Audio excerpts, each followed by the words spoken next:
numéro que je me suis introduit maintenant est consacré à la vie astrologique des deux côtés de la Manche, Normandie et Angleterre. Nous allons donc intégrer des reportages que nous avons conduits à Rouen, auprès d'astrologues non seulement de Rouen, mais de Lisieux et des environs de Caen, mais aussi différents reportages que nous avions faits cet été et à l'automne en Angleterre, à 3 occasions, lors du colloque Kepler qui a lieu tous les ans, lors d'un colloque organisé par le Sophia Center à Bath, et aussi un colloque d'histoire de l'astrologie au Warburg Institute à Londres. Mais c'est pour nous l'occasion d'évoquer un colloque qui pour moi est tout à fait mémorable, qui eut lieu il y a bientôt 28 ans, à Londres, à l'ambassade du Cambodge, qui alors était désertée et qui avait été investie par une association culturelle qui l'avait squattée. Donc nous allons mettre sur le site un certain nombre de photos, mais je vais également en montrer quelques-unes dans le film. Donc, ce colloque a d'ailleurs fait l'objet d'un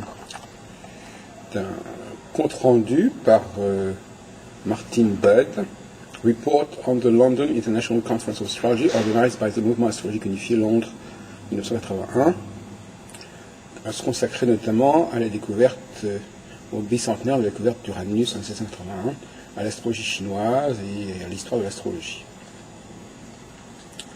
Donc, nous passons à des photos de l'époque. On reconnaît ici John Hadday, qui était venu intervenir à ce colloque qui a eu lieu au mois de juillet 1981, en compagnie de Ernst Mayr de Zurich. Alors, nous allons regarder d'autres images. Ici, nous sommes avec Guy Leclerc.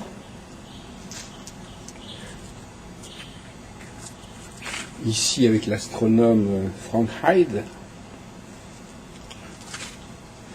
Là, nous avons Jean-Michel de Kermadec.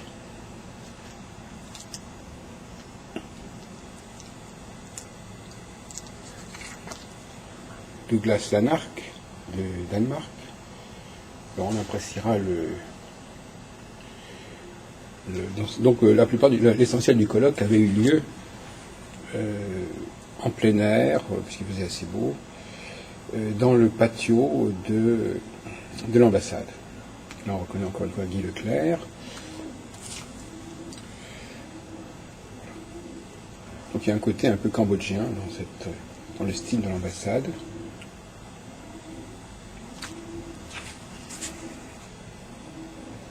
Ernst Mayr et Douglas Lanark.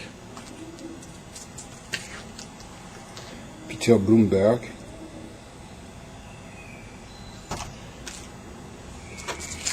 Graham Douglas.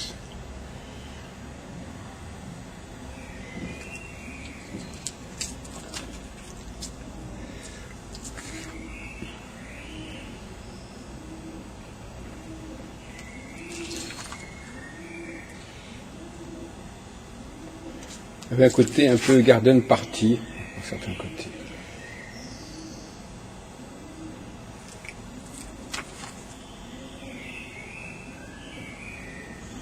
Moi-même, Jacques Albron, avec Guy Leclerc. Je reconnais, on ne peut pas nommer tout le monde, il y a des gens dont je ne sais pas très bien de qui il s'agit. Là, au fond allongé, on reconnaît encore une fois Graham Douglas, parlant avec Sarah Maya qui est de dos. Là encore, Sarah Maya en rose. sont deux personnes que je n'arrive pas à identifier. Voilà. Retour à John Hadley.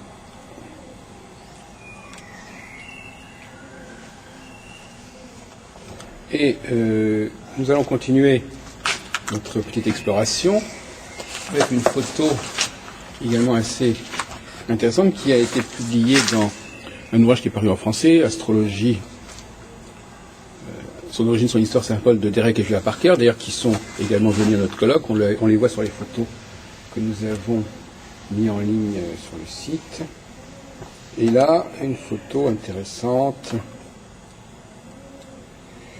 On reconnaît Charles Harvey dans un colloque que j'avais organisé en 1977 à Paris.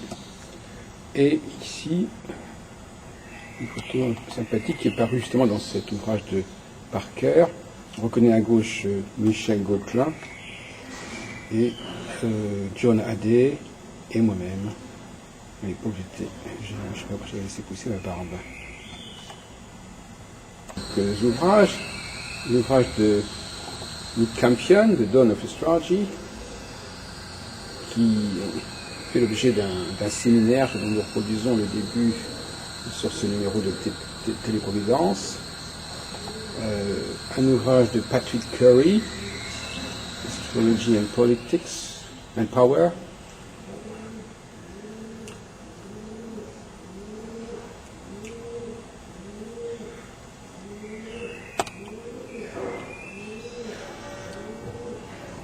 Une édition que j'avais dirigée chez Très Daniel, des rééditions de Alain Léo, ouvrage paru, toute une série de petits ouvrages, petits manuels parus avant la Première Guerre mondiale. Et puis là, un ouvrage de Jacqueline Pestel, à laquelle je consacre un reportage dans le Téléprovidence que nous allons voir ici, les signes interceptés en astrologie.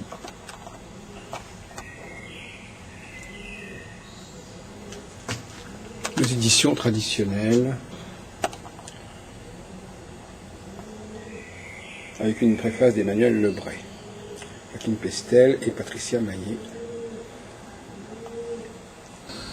Un autre aspect qui nous intéresse beaucoup de l'Angleterre, sont les bibliothèques. Le Warburg Institute est une bibliothèque que j'ai beaucoup fréquentée dans les années 80. Qui a dirigé sur un ouvrage consacré à Claude Dario, un ouvrage d'astrologie horaire qui est par l'édition Pargès, et qui est un ouvrage qui a eu une influence en Angleterre jusqu'au XVIIe siècle. Et puis il y a le phénomène Nostradamus, qui est également très important en Angleterre, et dont une bibliothèque significative est celle de Mario Gregorio, que nous avons interviewé pour ce Téléprovidence, et qui se situe à Milton Keynes, dans la banlieue de Londres. Et je consacre un reportage, non seulement j'ai interviewé Mario Gregorio, qui a fait un site très intéressant qui s'appelle prophétie.it, auquel j'ai confié d'ailleurs toute la collection de Mythica Astrologica en termes de microfiches, microformes, qu'il met en ligne progressivement sur son site. Et j'ai également consacré un reportage aux ouvrages les plus remarquables de la bibliothèque de Mario Gregorio consacrée à Nostradamus. Alors, Rouen est une ville que j'ai fréquentée depuis longtemps. D'ailleurs, je peux dire que je suis un Normand d'adoption. Nous avions une maison dans la forêt de Lons-la-Forêt, près des Andelys, donc à une trentaine de kilomètres de Rouen. Et en 1990, j'ai organisé dans l'association Astrée de Madame Pestel, que nous voyons dans nos reportages de ce Téléprovidence, un congrès qui où il y avait justement par exemple notre ami Jonathan, qu'on retrouve également à Rouen lors de nos reportages avec Marie Saint-Rochelle, près de 18 ans plus tard. De la même façon, beaucoup de personnages comme Geoffrey Cornelius, comme Patrick Cory, comme sont des gens que je connais depuis une éternité. En 1984, j'ai organisé avec Patrick Théory un colloque au Warburg Institute. Geoffrey Cornelius, je connais aussi depuis très très longtemps, depuis le début des années 70. Et notamment, on le voit sur les photos qu'on a reproduites pour ce numéro en scan. Il était venu nous rendre visite à l'ambassade du Cambodge. On peut dire que le colloque de 1981 à Londres a correspondu probablement à l'apogée de la présence de l'astrologie française en Europe, qui couronne plusieurs années d'activités intensives en Belgique, en Suisse, en Espagne, des Italiens avec des Grecs, des Israéliens, notamment le colloque de 1978, dont nous avons un film qui a été reproduit dans l'épopée du mouvement astrologique avec Alex Ruperti, qui était un congrès international consacré à l'enseignement de l'astrologie, qui a débouché sur un nombre de points qui ont été débattus, notamment en Angleterre, à la suite du colloque. Moi-même, j'ai appris ce que c'était qu'un colloque astrologique en allant au début des années 70 en Angleterre. Les colloques avaient lieu d'ailleurs dans une université, non pas parce qu'ils étaient sous la tutelle, sous le patronage de l'université, mais tout simplement parce que l'université avait une politique commerciale qui faisait que pendant les périodes d'été, elles louaient leurs locaux à peu près n'importe qui. Je crois qu'il ne faut pas tirer de conclusions effarantes sur la présence de colloques dans les universités anglaises. Ça ne veut pas dire grand-chose. Cela dit, aujourd'hui, force est de constater que, malgré tout, et le colloque de Basse, dont nous donnons des extraits, est significatif, l'astrologie a un pied, a pénétré davantage dans le monde universitaire qu'en France. En dehors de la question des thèses qui sont soutenues par des chercheurs français, néanmoins, au niveau des structures d'enseignement, même au niveau du doctorat ou des masters, l'astrologie n'a pas véritablement sa place. Et même des spécialistes de l'astrologie n'enseignent pas forcément ce sujet quand ils ont un poste universitaire, en France, je veux dire.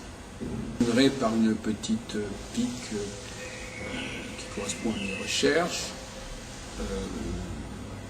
L'Angleterre fait partie de la sphère de la francophonie, au même titre que le Québec, que la Belgique, la Suisse, le Luxembourg. Depuis 1000 ans, du fait de la conquête normande en Angleterre, à partir de 1066 notamment, à Hastings, la langue anglaise d'origine germanique est devenue de plus en plus francisée et on peut dire qu'en dehors de d'une trame morphologique très, très, très réduite finalement, mais puissante, le vocabulaire, la terminologie est essentiellement fourni par des emprunts au français. Donc par conséquent, quand on parle anglais, moi je parle anglais, quand je parle anglais, j'ai l'impression de parler d'une espèce de français un petit peu germanisé.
Merci.